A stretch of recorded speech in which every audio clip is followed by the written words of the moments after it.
From the Ticats Audio Network, this is Ticats Today with Brayden Neville.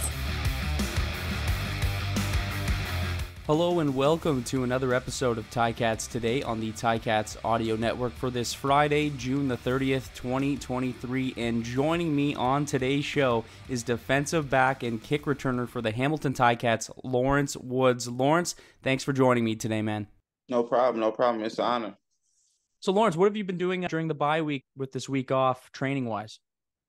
So the first couple of days of the weekend, I kind of just rested my body, got back into treatment, got back in the tubs, So this week is basically back to the basics, getting back in the film book, hitting the weight room, getting back to like the ordinary things that I do during the season. Aside from doing the training and all that, what are you doing on your downtime? You have a week off and you're not training all the time. What are you doing for fun? Well, I got three dogs and I got a bearded dragon. So that occupy a lot of my time. And then also I like to bowl. So I go up to Swissville or go down to Skyway Lanes, go bowl a little bit, couple games, but maybe like 5 or 6. Actually, me and some of the guys went after the soccer game the other day, and that was pretty fun. It was a good time. You went to check out was it a Forge game? Yep, the Forge game on Sunday. Right on. Yeah, no, it was that was probably one of the best games of the year. I was there as well. So you're sticking around Hamilton during the bye week? Correct. Yeah. I got family close in Detroit. They come up and see me all the time, so it really wasn't a big thing to like go back home and see family and stuff like that. Just simple fact, like I want to dive into the playbook a little bit more with Mark and connect with some teammates a little bit more so we can gel a little better on the field, stuff like that. So you mentioned, sorry, I can't skip past this. You have a bearded dragon? Yeah, last September, I just needed something to do, and like I had the dogs, but like I went to the pet store, Big Al's up on the mountain, and I was like, man, like this is pretty cool. And then I went back again. I was like, if I go back again and I actually think it's cool again, I'm gonna get it. So I went back again and I got it, and the rest is history, man. Like pretty chill animal, like low maintenance, other than like the tank and like the heat lamps and stuff like that. But we just be chilling. I let him swim around in the bathtub and walk around. The dogs don't really mind him that much, so it's a good time. So that's always been something you've been into, is having pets around the house and different animals like that? Definitely. I'm definitely a pet person. Like growing up, I had birds. I just got into like the reptile family or whatnot, but there are birds, dogs, cats, fish, turtles, all that type of stuff. So definitely always been a pet person, an animal person, I would say. No, that's cool. And I have seen a few of your dogs at the field, so they're never too far away from you. One question I have for you: when you're getting pumped up for a game, like you're about to go out there, who are the artists right now you're listening to? Who's on the playlist? Who's in the headphones? Definitely J. Cole. J. Cole always gonna be a hit, with his lyricism. Always gonna definitely listen to J. Cole. Got Lil Durk, got Lil Baby in there, and then got some of my Afrocentric beats and stuff like that. I've been vibing too, so it's been pretty good. So yeah, a little bit of everything, basically, kind of like me, myself. I'm the same. I like Lil Baby a lot, too. He's one of my favorites. I want to go back in time a little bit here just to get through a little bit of your football career growing up. When did you decide that you wanted to pursue football as a profession?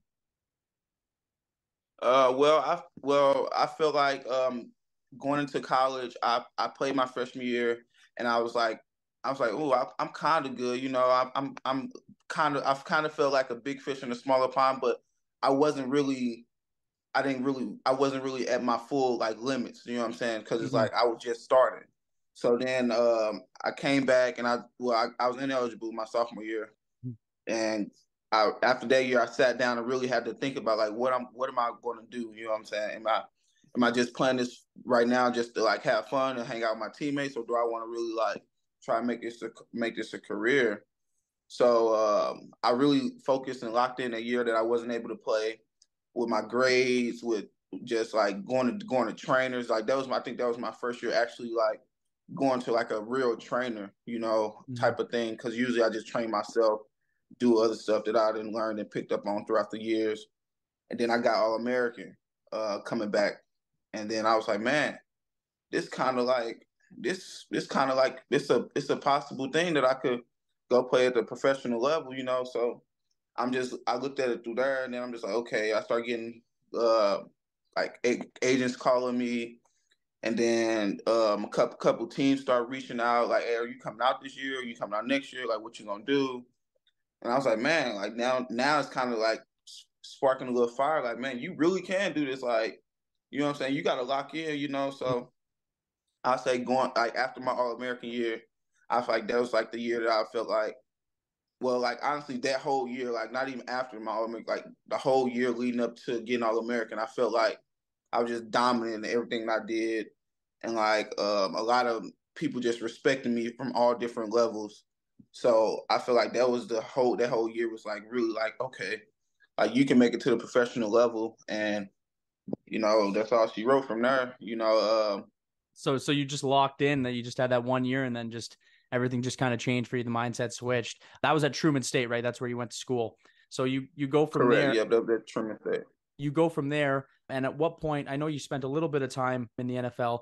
At what point did you see the CFL as an option, and when did that first come to fruition? Well, honestly, for me, I had to be realistic with myself.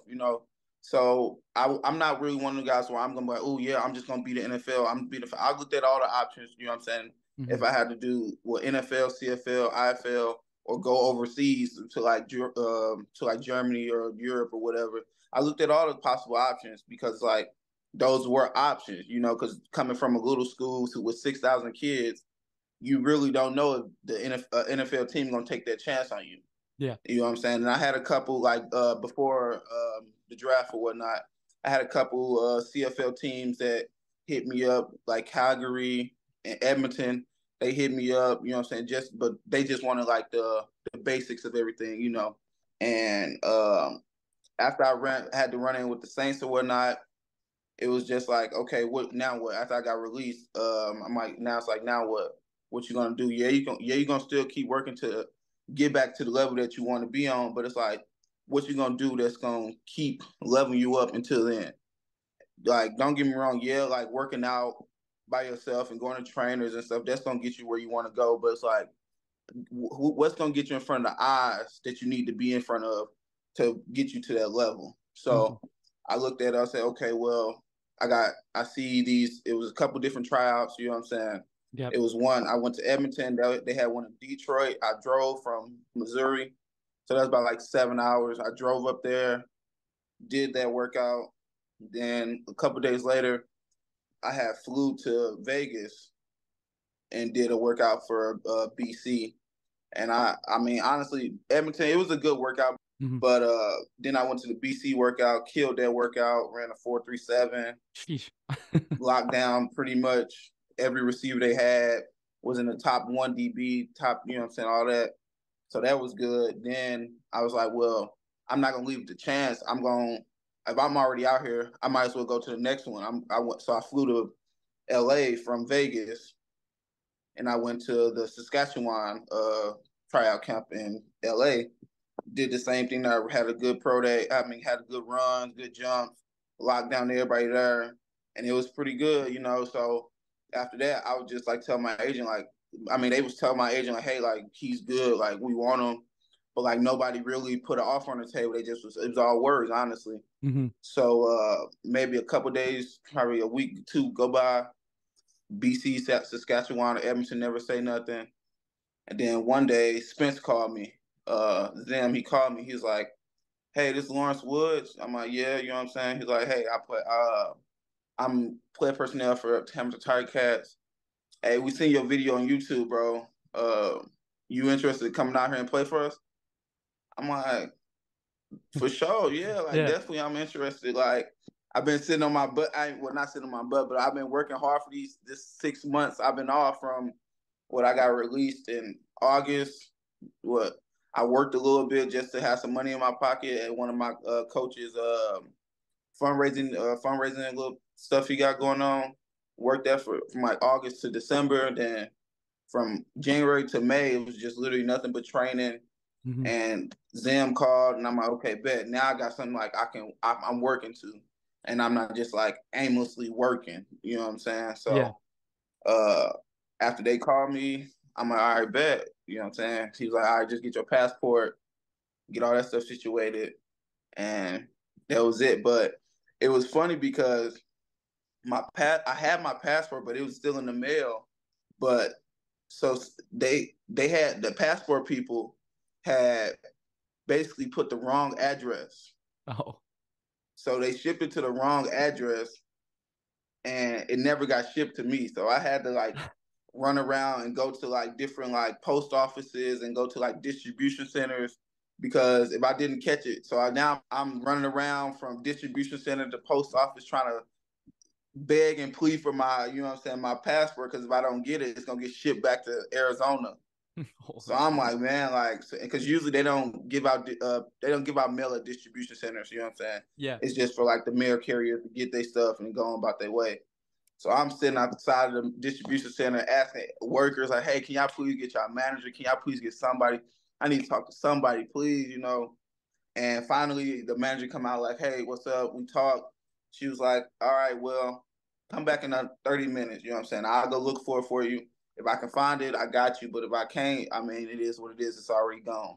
Wow. And that's all she wrote. And she gave me the passport, and that was it. Then I came to Hamilton. That is a crazy journey. So you're grinding, you're going to all these camps, you're traveling around. It just shows people that are looking at the CFL as an option, just what you've done to get to this point. It's crazy to see. And the passport story alone, like I know what it's like dealing with mail and all that. When something gets lost, it's nearly impossible. So it's almost like it's almost as if someone was watching over you saying, here, it's your time to shine here in the CFL, and helped you out with Definitely. that. But that's a crazy story, honestly. I want to fast forward now to this year. You're playing a much bigger role now on defense as well as on that kick return. Just what did you do to work to that point and now to be such a crucial player on this team? So I feel like a lot of things that I didn't like. I came up early to Hamilton, got my apartment and got situated so I can sit down in the classroom with Mark and sit down with like Richard Leonard and Tunde Delicate and Stavros, and just basically to get knowledge from them on like how they play in certain situations, and like just so we can gel a little bit better and like know each other and how we play things. Because if I know how Richard play a certain coverage, it's gonna help me play better on my coverage, you know. So Yeah. and then same with Tunde, you know, in certain coverages that we play. If I play it one way, Tunde can play it like this, and it'd be easier for both of us instead of making it harder on both of us type of thing. So I feel like coming up early, getting in the classroom, Mark, talking to Coach O, him being one of the most respected DBs in the CFL, getting like his perspective and how he watch film, how he break the film down, how he like look at the small attention to detail things that a lot of people don't really pay attention to because they just don't know how to watch film like that. Mm-hmm. Doing all that and like, yeah, I feel like it's a way bigger role, but at the same time, I mean, call on me. You know what I'm saying? Mm-hmm. Like that's always been my attitude. Even last year when I wasn't getting the reps at corner, I was like, whatever y'all need me at, look, call on me. I got you. You know, no Yeah. matter what. You know, and y'all know I'm gonna play my heart out regardless. If win, lose, or draw, I'm gonna play my heart out. You know what I'm saying? Bad play or good play. Now, Lawrence, the one thing the Ticats are really good at is helping out in the community and doing different things like that. And you're one of those guys I always see at these events helping out in the community. Is that something important to you?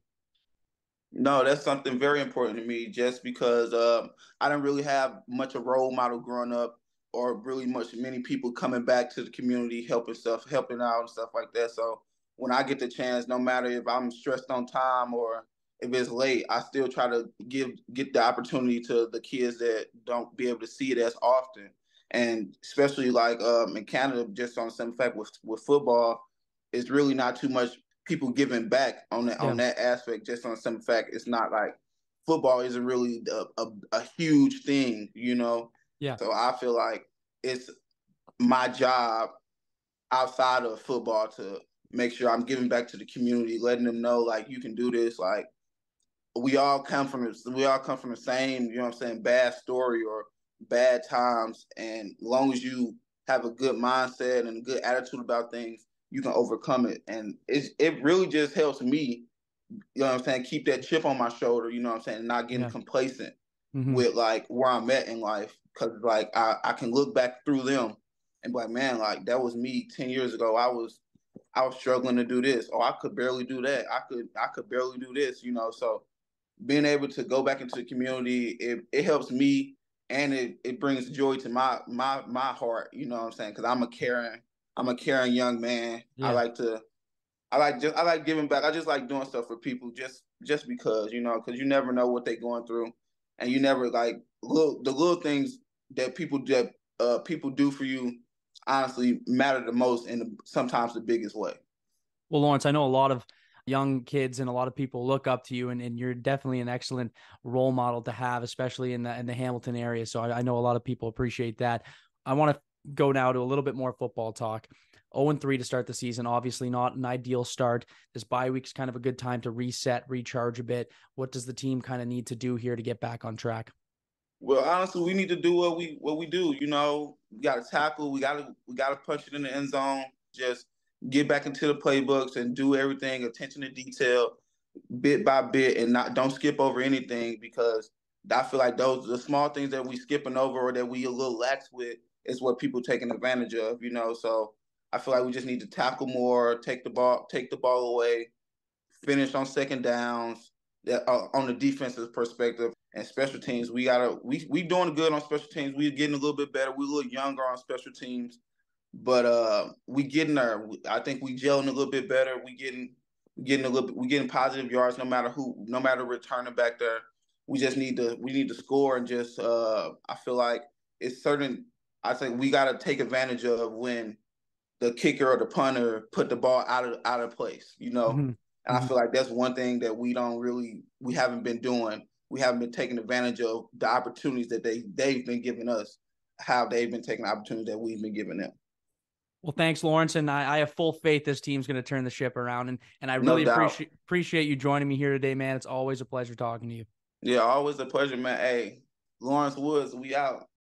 That was Lawrence Woods. Really cool to hear his journey through football. And he's just always such a great guy to sit down and have a nice little chat with. Some quick news before we go. The Jerome show that was supposed to happen last Friday but was postponed due to bad weather has been rescheduled for the Ticats' next game against the Red Blacks at Tim Hortons Field. That one goes down on July 8th, and it will happen right after the game. So make sure to get your tickets, and also there's only 1 day left for season ticket holders to get those early access Grey Cup tickets at a discounted price. So make sure to get those season tickets today if you're looking to get Grey Cup tickets at the best possible price. Grey Cup tickets will go on sale to the general public tomorrow. That's Canada Day. And I'm wishing all of you a very happy and safe Canada Day and Canada Day weekend. That's all the time for me today. I want to thank you for listening to Ticats Today.